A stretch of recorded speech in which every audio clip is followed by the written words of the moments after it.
Hi guys, இன்னைக்கு நம்ம பார்க்கக்கூடிய சித்தர் யாரு அப்படின்னு பார்த்தீங்கன்னா லஹரி மகாசாயர். மகாவதார் பாபாஜியோட முதல் சீடர் அப்படின்னு கூட சொல்லலாம். இவர் என்ன பண்றாரு அப்படின்னு பார்த்தீங்கன்னா, தன்னுடைய 33வது வயசுல இமயமலை அடிவாரத்துல ஒரு வாக்கிங் மாதிரி போயிட்டு இருக்காரு. அப்ப திடீர்னு அவருடைய குருவான மகாவதார் பாபாஜியை சந்திக்கிறாரு. மகாவதார் பாபாஜி ஒரு சின்ன டச் பண்ணவொடனே இவருக்கு வந்து அப்படியே ஸ்பிரிச்சுவலா ஹை ஸ்டேட்டுக்கு போயிடுறாரு. இவர் வந்து என்ன சொல்றாரு, அவர் தொட்டவனே எனக்கு வந்து கிரியா யோகா இனிஷியேட் ஆயிடுச்சு அப்படின்னு சொல்றாரு.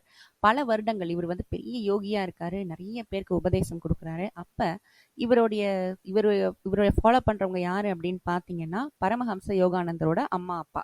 பரமஹம்ச யோகானந்தரை குழந்தைய கொண்டு வந்து லஹரி மகாசாயிட்ட காமிக்கும் போது, அப்ப லஹரி மகாசாய வந்து டிக்ளேர் பண்றாரு, இந்த பிள்ளை வந்து பெரிய யோகியா வருவாங்க. 50 வருஷம் கழிச்சு என்னுடைய மகா சமாதிக்கு அப்புறம் என்ன ஆகும்னா, உங்களுடைய பிள்ளை, இந்த பிள்ளை வந்து பெரிய யோகியாகி வெஸ்ட், அதாவது வெள்ளக்கார நாட்டுல இந்த கிரியா யோகாவை பரப்புவாங்க அப்படின்னு சொல்றாங்க. மிக்க நன்றி.